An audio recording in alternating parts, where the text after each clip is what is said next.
Hello, my friend. How's it going? I'm so excited to talk to you today and to get to see your beautiful face on film, on camera. I Here know, we I'm so are. pumped. I've been waiting for this. So, you guys listening in and watching, I just want you to know a huge reason why I took the leap of faith to even start this podcast is because of my dear friend, Dr. Lindsey Elmore here. And I've been waiting for you all to have an opportunity to hear from her. You already heard her intro, but I'd love for you to share just a little bit about what led you from conventional, traditional pharmacy to being a holistic pharmacist and all the things that you're really into and that you share about. Yeah, I mean it was a really natural progression in my career. I absolutely loved pharmacy school. I loved residency, and then I kind of got out into the real world and had some disagreements about curriculum at a university where I was employed, because I was advocating for women's health and saying we need pharmacists to know every single product that is on pharmacy shelves. And that includes prophylactics, that includes now emergency contraception, that includes menstrual care products, all of those things. And I kind of got pushback, to which surprised me because I was in charge of the over the counter medicine course. And I was like, wait, so we're going to graduate pharmacists who like can't explain all of the products that are actually over the counter? That didn't make sense to me. And Mhm. really got some pushback along the lines of like, those are things your mother teaches you and no one else does. And I was like, God forbid, like a scared 14-year-old with her single dad walk into your pharmacy. Yeah, that's a very interesting answer that you received. Yes, it was very interesting. And I also worked in a variety of pharmacies where sometimes people with addiction issues were treated like second or third class citizens. Mm, I have always believed that clean needle exchanges save lives. And I worked in some pharmacies that were like, no, we don't do that. And I'm like, I don't know if you've ever seen the movie with Julia Roberts where her son is an opiate addict. And Julia Roberts, the mom, goes to try to fill a prescription for Narcan, which is absolutely bar none a life-saving drug in someone who has an opiate addiction, or even someone who just has an opiate dependence and gets overdosed on a valid prescription.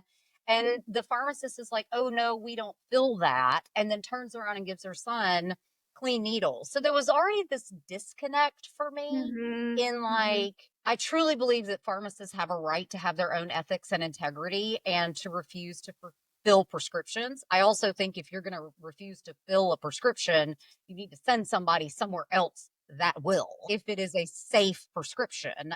Then I had this moment. I was working as a transitions of care pharmacist, Mhm. which, if you don't know, Medicare and Medicaid Services has this program where if a patient has certain disease states, like they have a stroke or they have a heart attack or they come in with a decompensated COPD, and they come back to the hospital within 90 days, CMS won't pay for that indexed hospitalization because they're like, okay, you didn't do enough follow up with the patient. You didn't make sure that they filled their medications correctly. They didn't have enough medication education, whatever.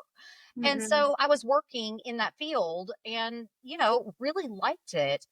But I remember one day I was talking to a patient and I was going in there and I was bringing him his little white sack and it had 5 different medications in it.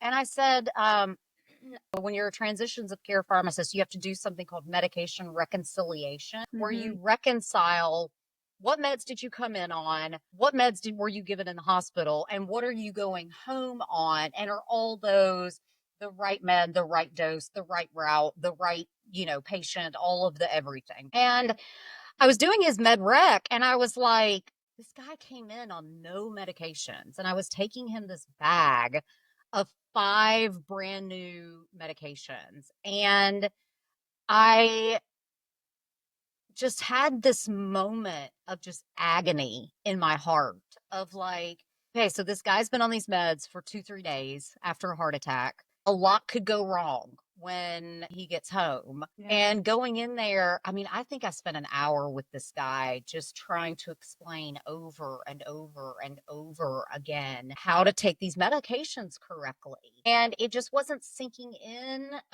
probably because he'd been hospitalized for several days. You know, it is confusing being in the hospital. And I was like, is there anybody in your family we can call? And he was basically like, I have no one outside of these walls. And so I reached a point where I kind of realized I was potentially doing more harm Yeah, I than was going to say good. that probably felt scary to send him home when that was the conversation and you could tell he didn't really understand. Well, there was that piece of it. And you really want to talk about something scary. I had a patient one time with severe diabetes, and he was a young guy, and he had developmental delays as a child and a lower IQ as an adult.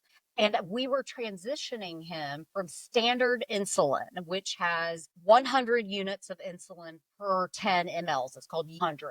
Mm-hmm. Well, we were transitioning him to U100, which Mm-hmm. has 500 units of insulin per 10 ml. So 5 times the dose. And I remember sitting down and using all of my health literacy education, taping off his syringes to be like, okay, here's your first like 3 days. But I couldn't sleep that night. And this is also one of the most common med errors that nurses make, because it is so uncommon to have this strength of insulin, because it's only for people that are injecting just milliliter after milliliter after milliliter, which is unsafe. But when you're Mm-hmm. doing it sub Q, it leads to all kinds of nodules and it's just not safe. And so I think recognizing how dangerous drugs can be, Yeah. and recognizing how flagrantly the drug industries have been with their research, and just like how there's a lot more that I've learned even now studying pharmacy law so much. But drug companies aren't truly required or mandated to prove that their drugs are safe or effective before they go to what we jokingly call the phase 5 clinical trial, where you just release it to the masses and go, we'll hope for the best. And then eventually there's a class action suit. So I just started, honestly, I started praying and was like, just God, give me a way, give me a Yeah. way, give me a way, make me a way. And ended up getting hired as a director of education for a multi-billion-dollar supplement company, and spent the next years teaching people about supplements. And then I got some of the best advice I ever got from a boss, which was, you seem to really understand social media. That's what I want you to focus on. And really gave me permission to show up day after day after day on social media and just teach. And so then I end up I end up not I end up leaving that employment and becoming a contractor for a few years. And when that contractorship ended, that's when I started exploring podcasting and started exploring, like, okay, what does it mean to be affiliate marketing? And what does it mean to like really be an entrepreneur that's Mm-hmm. creating multiple income streams? And like, what does it mean to make money in your sleep? And that was around the time that I got introduced to another supplement company. And it was one of those things, like, I had spent 10 years building confidence and trust in an audience, that all of a sudden I was an overnight success. And it really was nothing short of miraculous the way that it all happened. It really was just this desire for people to have options. Yeah. Trust me, I love pharmaceutical options. There is no doubt that in certain situations they are absolutely life-saving. Yeah. But I think that there are a lot of superfluous meds that just kind of get tossed around as like a, let's, throw spaghetti at the wall and see what sticks. And I just couldn't be a part of that anymore. Yeah. You're totally right. That's how psychiatry works. Yes, It absolutely. is very much trial and error, and there are a lot of people hurt in the process of that trial and error. And I would love to go back to something you said about stage 5, right, where they launch it to the public. For people listening, some people listening, they already understand this. And then some people are hungry to understand and they really don't have a lot of knowledge in this area. Would you be willing to share how a drug gets on the market, like the process? Yeah. So, market research starts in vitro. So you're starting kind of in a petri dish trying to figure out. There's also modeling that you can do where, let's say you want to make another antidepressant that works at the serotonin reuptake receptor. You know what that receptor looks like. And so then you have to do a new drug application with the FDA that you're saying, all right, we want to take this into either animal testing or we want to take it into really small clinical trials with humans. And then you scale up from there. And then drugs get released into market, sometimes quickly, sometimes not so quickly. We have these emergency use authorizations, which most of our listeners will remember when HIV and AIDS first came onto the scene and how scary it was. And that's a whole nother rabbit hole we could go down of, conspiracy theories that may or may not be true. But, we did see emergency use authorizations for those medications, which have now proved to be life-saving. We saw them for the COVID vaccines that came out much more recently with emergency use. My concern is when you speed a drug to market, and then all of a sudden you release it to the masses, you haven't done true due diligence to decide if the drug is safe and effective. I know that when I was in residency, there was a drug, drotricogen alpha, that we thought was like this miraculous life-saving cure for people who had septic shock. And so people who were really, really getting close to death because of infection. And when their cardiovascular system, their kidneys, their liver, everything starts shutting down because the infectious load is so high. Yeah, 3 years later, the drug gets pulled from market because the data was falsified, and it's like, and so you get into those situations where you're just like, you're talking a very, very expensive drug for people already on the brink of death. And then you come to find out like it never worked in the first place. Because here's the thing too, during all this phase 1, phase 2, phase 3 clinical trials, nobody goes back and demands the raw data. Like the Microsoft Access database or whatever they're storing all of this raw data in can just be deleted. And it's very well known. And John Abramson, who I interviewed on my podcast, he's a Harvard MD, and he wrote really a very easy to read and fascinating book about just how skewed drug research has become because of the lack of transparency. Another tangent book on this topic is David Michael's The Triumph of Doubt, where he talks about how the tobacco industry really wrote the textbook on how do we create doubt. And is this product really dangerous? We don't know. I mean, here's a study that says it is. Here's a study that says it's not. And that model has not only been adapted by Big Pharma, where it's not necessarily about, let me show you hardcore point blank that this drug is safe and effective in this patient population for this disease state at this stage of development. And we also we've seen women strategically sidebar from medical research. I mean, women were only allowed to be participants in clinical trials in like the 60s and 70s. And so and that was just because they wanted to bring birth control to the market. Yeah. And so that model that tobacco created of let's not try to prove it's safe and effective. Let's try to sow seeds of doubt that it is dangerous has been duplicated by the sugar industry, by the NFL. Like, yeah, guys, banging your heads into 300-pound linebackers doesn't sound unsafe at all. But what does study after study show?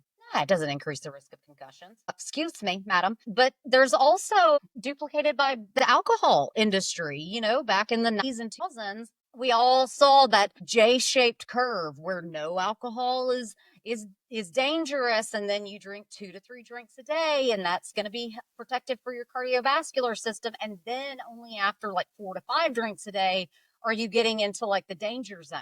Well, Yeah. we now know that to be patently false.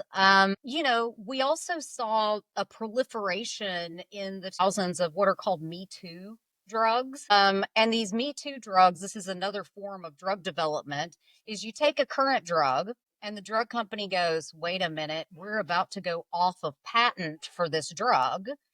And we need a new drug that can be on patent because we can charge more for it. And so they will create a cousin of that drug. A great Mm-hmm. example of this is citalopram and S-citalopram. Mm-hmm. So Lexapro and Celexa. And Mm-hmm. so in chemistry, there are two ways that a molecule can kind of sit. And so it can sit with, like, if you put your hands up beside each other, if you're just listening on audio, with all your fingers pointed up, or you can point half of, one hand down and then the other half up. Well, that's what are called enantiomers, which is the R configuration or the S configuration.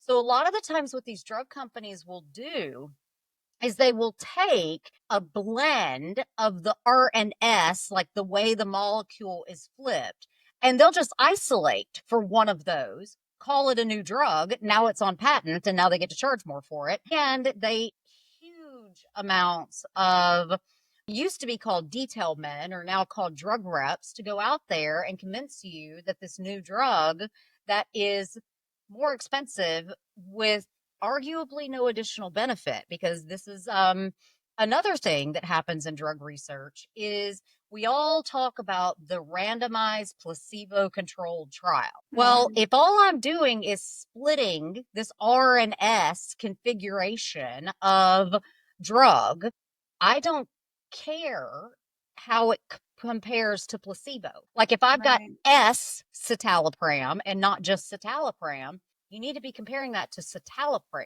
Right. Because if you've got an ultra cheap, relatively safe, although arguably ineffective drug, it doesn't matter how it compares to placebo. You need to compare it to the active constituent. Another thing, you and I love to talk gut health and how important it is for our overall mental health. And the serotonin hypothesis about depression has been like widely debunked at this point. But the thing Mm-hmm. that really gets me is the way that these drugs work is your gut has to be healthy enough to actually be making serotonin.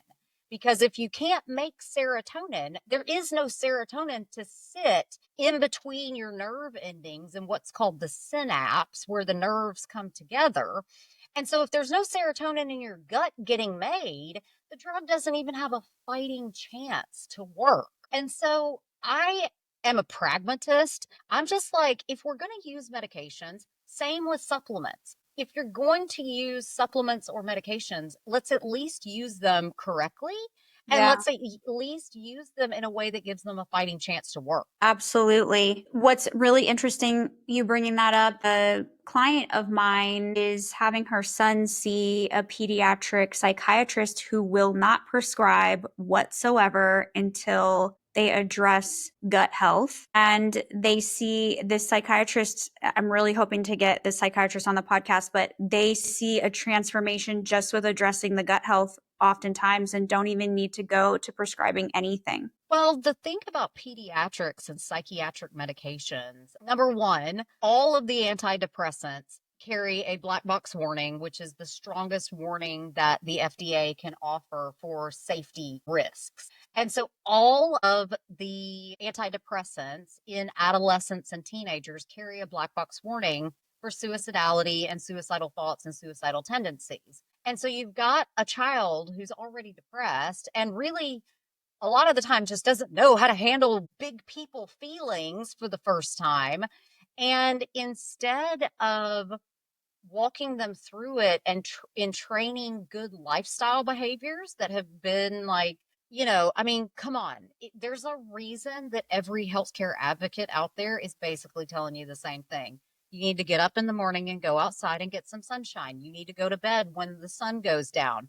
You need to eat right. You need to exercise. You need to cut out toxic friendships and relationships. Like, It's not a trend. It's the foundation of your mental health. Like that will make a tremendous difference, just that itself. Yes. absolutely. And so the other thing that really concerns me about the use of psychiatric medications in pediatrics is if you look at the typical antipsychotics, which are generally not used even in adults because they have such a severe side effect profile. But if you look at the atypical antipsychotics, which are commonly prescribed for solely pediatric conditions like oppositional defiant disorder, you out of that at age 18 according to the DSM-5. And so like you look at these atypical antipsychotics, I mean, the average weight gain on some of these medications can be upwards of 10 pounds. If you get to like some of the bigger boy medications, you're talking 30 pounds of weight gain. Now we're talking about bringing in issues of being bullied, about like a lesser self image. We're also talking about a lifetime risk of diabetes and cardiovascular disease. When I agree with you, if you look at functional medicine, the starting point for everyone is an elimination diet. Let's figure out what's causing you to be inflamed. Let's figure out what's causing you to have high cortisol and to have high stress levels. You know, I mean, you and I are both such huge advocates for therapy and like how much it can help. And like, it's, we've got to get to a point where starting with medications, because especially when it comes to the antidepressants and atypical antipsychotics, it is 100% a guessing game. Like, which one's going to work better? You know, is it going to be fluoxetine or paroxetine? I can make a differentiation based on the fact that paroxetine is going to cause more weight gain, but fluoxetine has got more data. And so it's like, it is just a guessing game. And the worst thing, you know, if you are listening to this podcast and you're like, oh, crap, now I don't know what to do because here's this pharmacist telling me like all of these meds have these side effects. I mean, again, give them a fighting chance to work. The cyclical nature of like every month when you go in, you're getting a new prescription for a new drug is simply ineffective at best and dangerous at worst. And so we need to, if you're going to do a trial of antidepressants, give it 6 to 12 weeks to see how you truly feel while simultaneously giving the drug a fighting chance to work by working on your gut health, working on your relaxation patterns. Because if we also think about functional medicine, the way that you heal the gut is something called the 5R protocol. And I'm sure most of your listeners are familiar with probiotics and replacing, you know, enzymes and vitamins and minerals.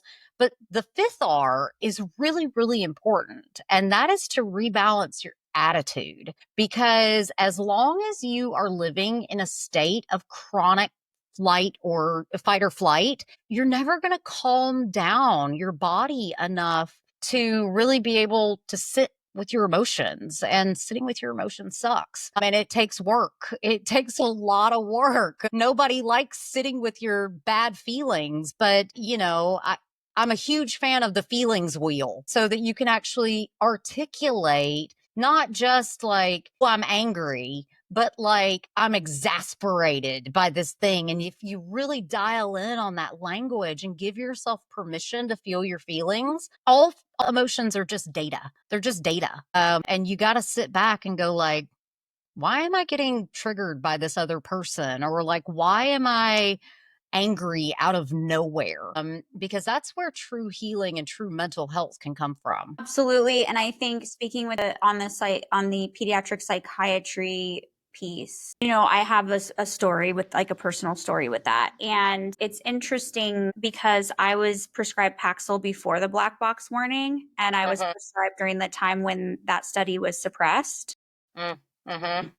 And I talk about this a lot in when I share my story online, that I definitely had dysregulated emotions. I definitely was struggling with my home environment, but I do not remember having feelings that I wanted to die or that I wanted to try to take my life or anything like that. And then that I was prescribed Paxil, and then I stopped being able to sleep. So then I was prescribed Ambien. And really, that's when these feelings of entertaining this idea of death and not wanting to be here anymore, and this idea of what would it feel like if I ended my life came into my brain. And uh, nobody ever questioned that, which I thought was really interesting.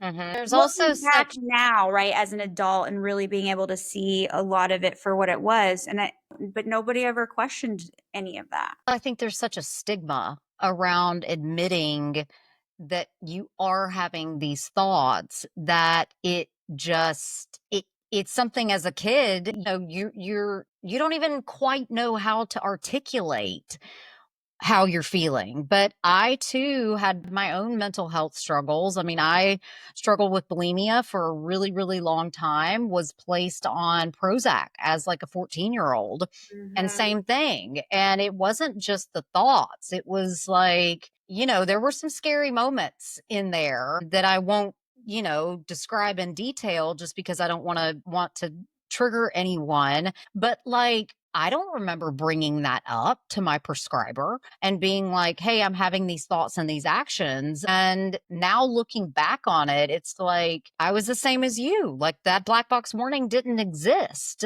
And you don't know what you don't know until you know it. Yeah. Well, I was hospitalized actually for two suicide attempts. So I'm I mean, sorry. it was very out in the open, right? Like, Yeah. but I think what wasn't questioned is I gained so much weight. I probably gained Mm, 20 pounds, maybe more. mhm. I I have pictures of this progression of just how like the glossiness of my eyes. I went from being this very studious young lady to I still earned the grades, but I was sleeping through like my first 3 classes every day. I Mhm. mean, it was just crazy how it changed me, and I also didn't none of the original feelings that I was experiencing went away, and so it just made things worse, at least in my experience, right? I know that's not everybody's experience, but I just find this phenomenon fascinating around how things are prescribed, just trying to play around and figure it out. And most kids can't express what it's doing to them. Most kids can't, right? And most teens can. And it's really the parents who are in charge. Right. And it's Russian roulette of what type of practitioner you get put in front of and how Well, they practice. and, I think for a lot of people, opiate medications are meant to dull pain, but they don't just make you not feel pain, they make you feel nothing. Yeah. Anti anxiety medicines don't make you not feel anxiety, they make you feel nothing. Yes. Yes. And antidepressants, it's not that they make you feel less depressed, they just make you feel nothing.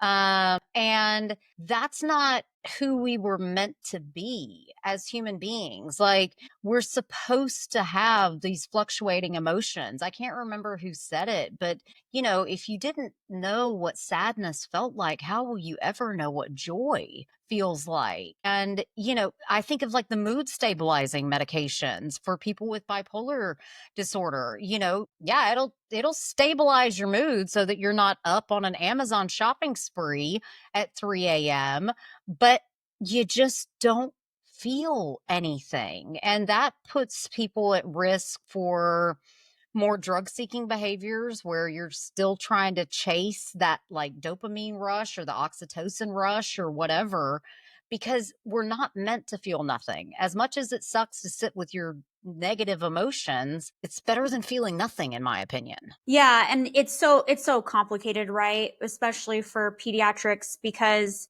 there's so much that, goes into it. It's family dynamics and school dynamics and so many things, peer pressure and social dynamics. And I feel very strongly that we're just not resourced enough Mhm. and that the first line of defense is not medication, it's getting all these other ducks in a row. I think back to, I mean, I'm at this point, this is how I have this passion. And so it is what it is. But if we just had some family therapy, if my mom really understood how I was feeling about my stepdad, right? And things he was doing, or things could have looked a lot different for the journey that I've been on and how those medications affected my health. Also, how it made me feel to be put on a medication when I felt like nothing was wrong with me, to be really honest with you. Like, Yeah. why am I being medicated? Like, what is happening? I'm pretty sure my stepdad's a dick. Like, that's how Right. I'm just like, what? I'm the problem. I'm pretty sure you two need to be sitting here. Right. Was just about to say, and can we just talk about the emotional regulation of parents? Right. And like how that can completely throw off childhood dynamics and their experience with their mental health. It's like if your parents are constantly fighting in front of you, or if you're having people calling you names, or if you're not getting adequate nutrition, or you've got an absentee parent, like all of those things are really hard. And I'm not a parent, so of course I know exactly how to raise children. And so it's like, it sucks because as much as you try, all parents like mess up their kids in some way, shape, or form. We all were messed up, but you do such a great job on your social media of talking about like, here is where I really messed up. And like the conversations that I've had to have with my child about like, hey, that was me in a state and you should not have seen that. But how do we deal with that now that you have? And The so, and I think, repair yeah. is honestly, if you have rupture and then you have repair, children do really okay. It's when you have rupture after rupture and Yeah. they're, or kind of what would be considered neglect, right? Mhm. And there's no repair. That's when damage really is done, Yeah. right? So it's not an excuse for anybody to just keep rupturing and oh, well, I can repair, so it's fine. But it's more the repair really keeps that trust there. And I think, and if this isn't a let's poop all over parents, it's just more sometimes there's such a lack of awareness Mhm. and there's so much pressure to have compliant children and teens in this world. Mhm. And I do think that that's where a lot of these like I try to put myself in my mom's shoes a lot because she and I have not had this conversation. We Interesting. can't, to be honest with you. Like Is she listening right now? I don't doesn't know. even know I have this podcast. That's Okay. how much like she struggles with talking about the past. And so I'm always, okay, what was going through her mind? And I know she had a lot of pressure. I know she had a lot of pressure. She had no idea what was going on. She had my stepdad, pushing a certain agenda about needing me to be compliant. And I wasn't compliant. I stood up for me and my siblings a lot. And Mhm. she was overwhelmed and there were a lot, right? So I can have a lot of empathy. And I think a lot of parents experience this. And then what happens is they get in front of sometimes the wrong practitioner who's just kind of like, let's just try all this different stuff and let's add. And then there's this snowball effect of poor health and other things that are happening. And it's just hard because people don't know where to look for this information. That's the Mhm. biggest thing for me is my mom didn't know to go look at the FDA website. It's a public website. Anybody, and I'll be honest, I just started diving into it the last week and I'm thinking there's so much information here. This is beautiful. Why aren't we all looking at it more? Number one is because if you don't know, you don't know what you don't know. So if you don't know where to look, you don't know where to look. And if you're not really highly schooled in health education, reading clinical trials is like a foreign language. I mean, there's a reason that I have a doctorate of pharmacy. It's because I've been indoctrinated into a new language. Doctors, I guess I don't have a doctorate. I have a doctor of pharmacy. That's a distinction that lots of people will get on to me for. But anyone who has a doctor of something has learned a new language, a new way to think, a new way to assess a situation. It's like trying to talk to an attorney. Like you've no effing clue what they're trying to say because they have been indoctrinated into legal Latin, just like I was indoctrinated into pharmaceutical Latin. And so if you don't know how to read it, all seems so foreign. Yeah. But that's why pharmacists are the most accessible healthcare practitioner. Like, if you go to a pharmacy and your pharmacist doesn't have time to talk to you, it's time to change pharmacies. Yeah. And you guys, we are facing a crisis in pharmacy that is very, very scary if you're kind of in the know, where there's a total vertical integration that is being proposed, where all of a sudden your prescribers and your drug developers and your drug manufacturers and your drug distributors, and then the middlemen that negotiate drug pricing, they're called pharmacy benefits managers, and they are one of the reasons your medication costs are so high. And then you've got the patient distribution side, the pharmacist. When you totally vertically integrate all of that to where they're all employed by the same people, scary, very scary. And we're also, because the US subsidizes drug development for the entire world, we pay up to 7 times on average what foreign countries pay. When I did my diplomat in pharmacy law, it was all about drug pricing. And I was absolutely fascinated by how much we subsidize the whole world. The problem with that is small local community independent pharmacies can't sustain. If you're being asked to dispense a drug and the patient is paying a $9 copay, but the drug costs you $109 to keep on the shelf, what do you can't continually run a business in the red in that way? And it is creating massive pharmacy deserts, especially in places that have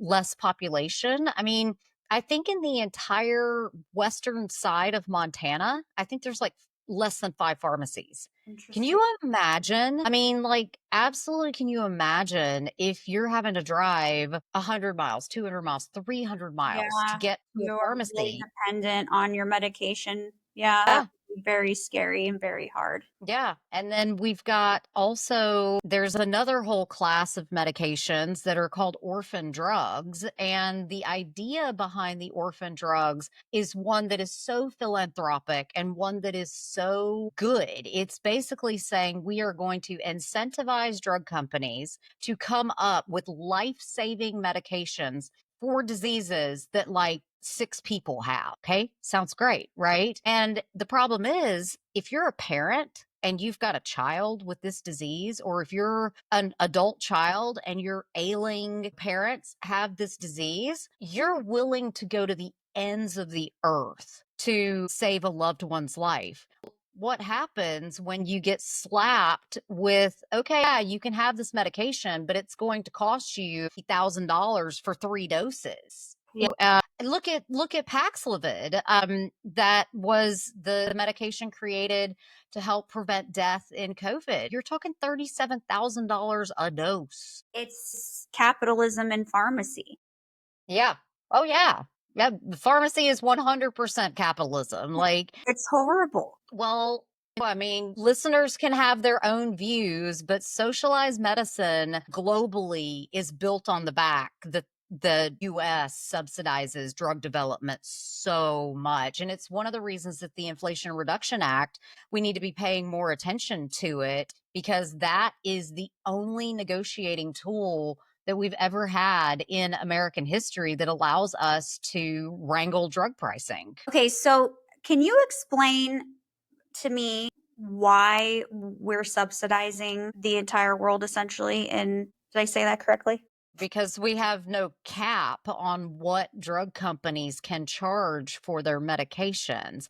So if you live in England or in Norway or in Finland, the government is going to say, all right, you're not charging that. Or look at what happened with the COVID vaccines when they went off of governmental subsidies, which we can have a debate all day long about like whether or not the COVID vaccines are safe and effective. But before we had them, we did have a lot of people dying in very rapid order. But when we stopped subsidizing the medications, you would think that because taxpayer dollars paid for the vaccine development and then subsidized the price of it so that we could distribute it, not just within the US, but globally, you would think that drug companies would sit back and like have a heart and go like, maybe we should continue. If you believe that the COVID vaccine is life saving, Mhm. give it away. Give it away. I mean, Jonas Salk, the creator of the first ever vaccine, has a very famous quote because he did not want to patent it. And he said, this is, I mean, number one, it was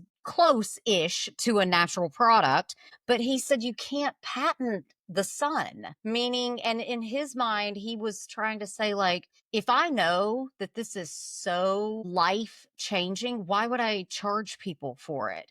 But instead, what drug companies did was jacked up the price of the COVID vaccine, and now we're paying out the wazoo for it. And it just, we have to wrangle how much we are willing to pay for medications, as other countries have been very, very successful with. But it is in part the reason that we're subsidizing drug development is because we, number one, Americans love capitalism and we want to be the best of the best at everything.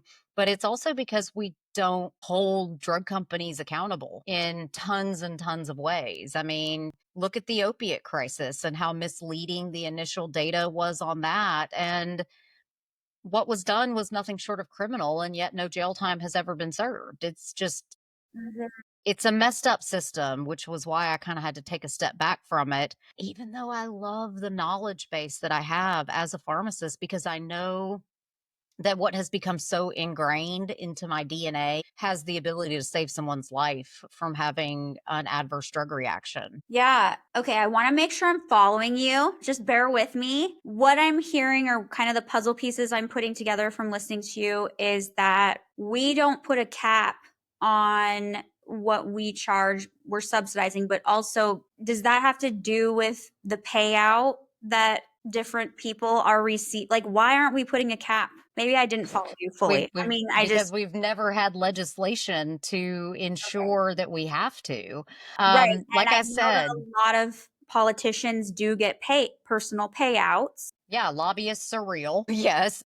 So I'm assuming that this plays a big part in it, right? This in us not having. Well, and it's not just politicians. It's like the revolving door between the FDA and Big Pharma. Mhm. And it is the revolving door between the NAAID, where all the infectious disease medications go through. It's like, if you've got somebody who has a few years as an insider, like at the FDA, and has this really niche drug class, well, a drug company is going to come in, swoop them up, and all of a sudden they've got $1 million sign on bonus as like a big old thank you gesture. And so it's not just that we don't, I mean, let's be completely honest. Drug companies make up drug pricing. They just make it up. Yes, they're trying to cover their R&D costs, but until we had the Inflation Reduction Act, we did not, which is now a law,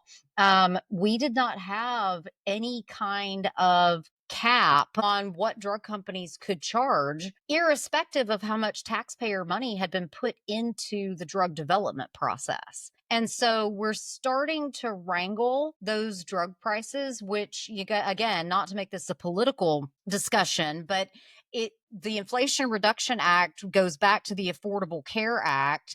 And unfortunately, the drug legislation is buried within hundreds and hundreds of pages of manufacturing, electrical retrofitting, and all of this stuff that's considered like green technologies. And so that's one of the problems with the way that we write legislation is, number one, it's like they said in Hamilton, like it's too many dang pages for anybody to understand. Nobody reads it. Nobody reads it. And so buried within this, what Trump has referred to as like this new Green Deal, where we see a lot of people still dependent on oil and gas mining and coal mining in this country. It's like you're trying to throw the baby out with the bathwater when it comes to drug pricing. And so my hope and prayer is that we're able to maintain this portion of the legislation,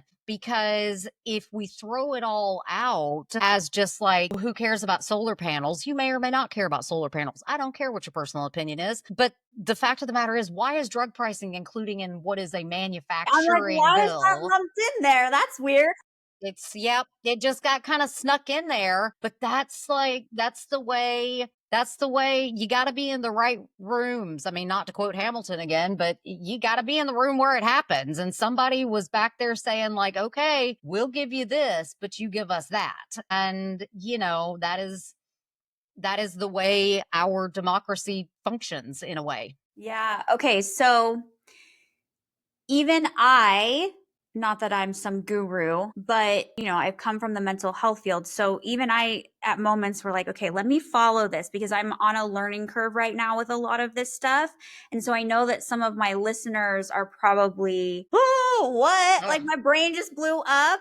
And so can you give that person, right, who's just starting their journey of really trying to understand things on a deeper level, educate themselves, inform themselves, what are a couple of basic things they can do to just start that journey to informing themselves and making more informed decisions when they go in to speak with their doctors and things of that nature? Number one is go in with a list of questions prepared, because in that heat of the moment, one of the downsides of American medicine is doctors are paid on volume, not on results. And so if you go in and the physician's coming in, you got like 12 minutes before they're scurrying out the door, every question that you had in your head just goes, boom, you just forget. Even I do. And I'm in this field. And so go in with questions prepared. I've already mentioned, pharmacists are a very accessible healthcare professional. If you've never sat down with a pharmacist with your entire like group of medications, that is something called medication reconciliation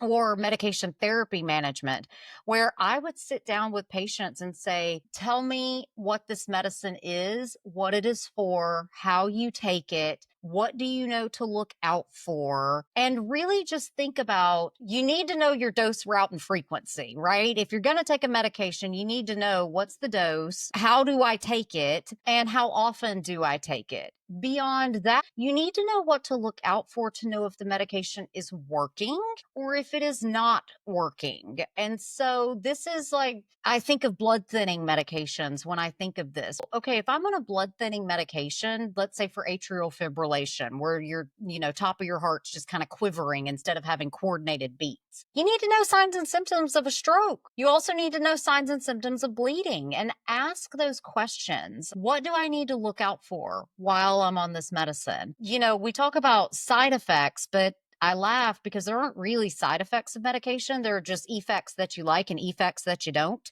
Right. And so you can ask, like, what effects am I going to be looking for? And if you're not seeing those effects, especially if you're experiencing the side effects, maybe it's not the medication for you. But really go in with that attitude of like, why am I taking this medication? What is it prescribed for? How long will I need to be on this medication? Is this a lifelong thing? Are there lifestyle interventions that I can take that would help me to get off of this medication? These are all really basic questions. APHA always says, know your medicines and know your pharmacist. And I completely agree with that. And if you are in the hospital, and you're being discharged, before discharge, ask, are there any outpatient education programs? If you've recently been diagnosed with diabetes or COPD or heart failure or just had a heart attack, chances are your local hospital or a local pharmacy has some sort of education program where you can go in, and if you don't understand how to use your glucometer or how to check your blood sugar, they can explain that and make sure that you know how to do those types of activities that are going to keep you safer long term. And so ask for the education, and you may have to ask multiple people, and the answers may surprise you where they come from. It may not come from the doctor, but a nurse that you mentioned something in passing, or a pharmacist who's coming in to check on you. I think a lot of people when they're in the hospital, they don't even know they have a pharmacist, but you always have a pharmacist. Yeah, I mean, Yeah. honestly, I didn't even think of that until you said it, right? It's like I knew it, but I didn't remember. And ask to talk to your social worker, ask to talk to your case manager, ask to talk to the chaplain, ask to talk to loads of different people. You have access to resources, especially if you're not self employed and have really good insurance from a corporation, which is a huge blessing that I don't have. And I'm a little salty about it. But ask for the support and ask for it in all the places, because guess what? You do have a case manager. You do have a social worker. You do have a nurse. You do have a pharmacist. You do have a chaplain. You do have a physician. You have all of these people that honestly want to be called. I was just talking with a group last night, and one of the girls was bemoaning that she just took a new job. And she's like, I'm the only counselor. Everybody else like has their cliques and I'm all on my own. How good does it feel if a patient is all of a sudden like, I want to speak to a counselor, I think. She's like, off I go to save the day, just like getting the best of it. So ask the questions. And if you're being rushed and you feel like you're not getting the information that you really want, really have the authority within you. I mean, like, look, let's call a spade a spade. You're paying that physician's bills, you're paying the pharmacist's bills. Say, before you go, I have a few more questions, and Mhm. just sit there and wait. Most people don't get into healthcare because they don't want to help people. People genuinely want to help. It's just you get so jaded by the system. But a Mhm. patient who is genuinely empowered and really wants to learn is an inspiration for a healthcare professional, because we just want you to be healthy. We want you to be better. We want you to wake up tomorrow feeling better than you felt this morning when you woke up. That's the whole goal. Love what you just shared. And I want to just tack on to that because I think some people don't feel they can take that authority as the patient, right? That ownership.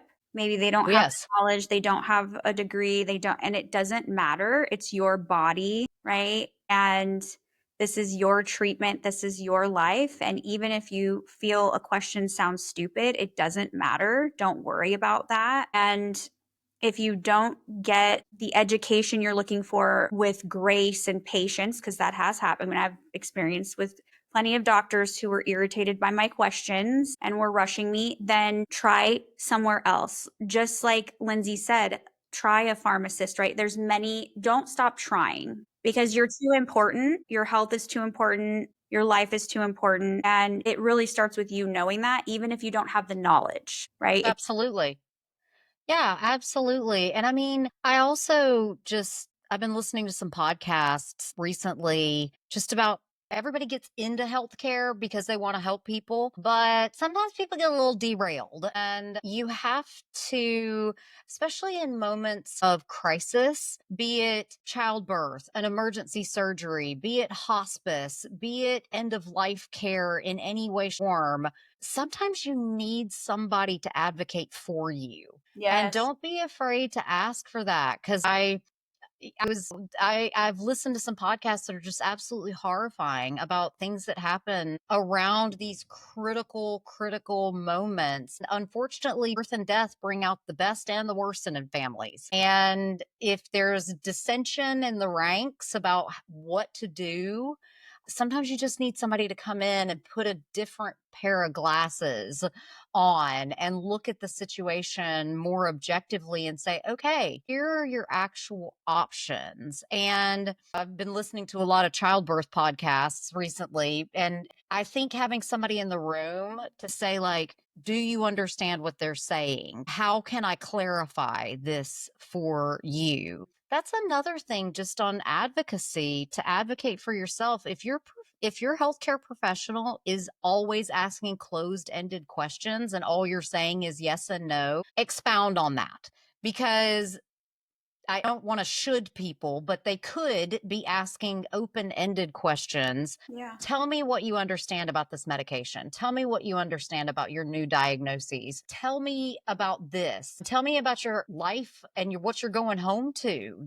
I mean, the number of patients I saw with acute COPD exacerbations that I didn't know to ask them, like, hey, is there mold in your home? Like, But really, you want people to be asking you questions that require a full sentence as an answer and not just yes and no. yeah, absolutely. I think that's a great point. I mean, all of my experience, pretty much almost all of my experience with medical providers specifically have been very close ended, right? Get right to the business. There's not a lot of asking about peripheral things that could be affecting. And any time that conversation was had was because I brought it up. And the only reason why I felt like I could is because of how I'm built and because I have somewhat of a background in academia. It might not be direct, but I understand why other people don't always feel they can steer the ship of asking questions and what their appointment looks like, co-labor with the medical provider. And it's Yeah. intimidating. I mean, I have felt intimidated, and I know I'm smart, and I know that I am Yeah. asking these questions, and it can be intimidating. And so it's really important to, in fact, your story or what you said reminded me when I was in labor. I was very Mhm. vulnerable. It was a very vulnerable time. I went from having a home birth to having a hospital birth, Yeah. and Scary. definitely very frowned upon, right? As I come into the room, and I was being questioned nonstop about all sorts of things while I'm in labor, and things I'm advocating for is just like being shut down without really an explanation. And one of the nurses finally said, "Why don't you just let her try it?" Yeah. And I was I mean, so thankful because I was in so much distress that I couldn't articulate in any kind of intelligent, constructive way why I wanted to try to put myself into labor with nipple stimulation, all this stuff, right? And she's like, just let her try it. yeah. How much harm is that going to do? Then she's going to feel like she did what she needed to do for her child. And if it doesn't work, great, then you'll give her the Pitocin. Mhm. And they let me try it. And I was so thankful. She's an angel, right? And I did put myself into labor. And so, but it was just, even if I hadn't been able to put myself into labor, I just wanted to feel like I had somewhat of a participation in what was going on. But in that moment, I was so deeply vulnerable, right? That Oh, it absolutely. was too chaotic. It was too crazy. And so I love what you're saying about find somebody to advocate for you, whether it's another professional wherever you are, or a friend, a trusted family member, right? Who is not as emotionally involved or whatever it is. This is so important. I think it was really great that you said that. Yeah. And, I mean, there are professionals that you can hire for this exact thing. And just special shout out, like, as much as nobody wants to think about end of life, get your advance directive done, get your will done, like, get it in writing what you want. And I was really grateful for my medical power of attorney. I chose one of my best friends because she is one of the most highly skilled intensive care pharmacists that I've ever known. And I was like, well, at least she's going to know what they're saying when they're talking. And she had me answer a series of 20 or 30 questions about, okay, it's not just about do you want to be placed on mechanical ventilation? Well, I had like to really sit back and think like, okay, if I'm in a wreck tomorrow, do I want to be placed on mechanical ventilation? Absolutely. If I'm 99 and like have lived a great life, I just want like people with like pennants around and us having like a party.